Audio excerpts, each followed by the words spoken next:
చర్చ పెట్టండి అని గత 3-4 రోజుల నుంచి అడుగుతున్నా వాళ్ళ చర్చను తీసుకురావట్లేదు. 3 రోజుల క్రితం మేము టీఆర్ఎస్ శాసనసభ పక్షం తరఫున స్పీకర్ గారికి కూడా ఇవ్వడం జరిగింది.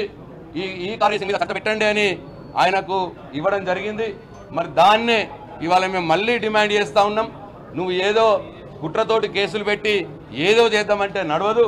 ఇవాళ శాసనసభ నడుస్తున్నది కాబట్టి, కేటీఆర్ గారు 4వసారి ఎమ్మెల్యే ఉన్నాడు కాబట్టి, శాసనసభ నడుస్తున్న సందర్భంలో ఆయన మీద అక్రమ కేసులు పెట్టారు కాబట్టి, కేటీఆర్ గారి వల్ల ఈ కార్ రేసింగ్ మీద తన వాదనను వినిపించడానికి చర్చను మరి అనుమతించాలని చెప్పి స్పీకర్ని మనం ఇవాళ మళ్ళీ డిమాండ్ చేస్తూ ఉన్నాం.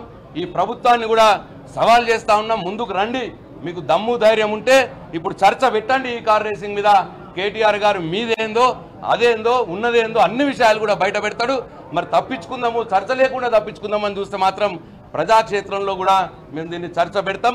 ఇవాళ ఎట్టి పరిస్థితుల్లో ఈ చర్చ తీసుకునేదానిక శాసనసభలో మా పోరాటం కొనసాగుతుంది. Thank you.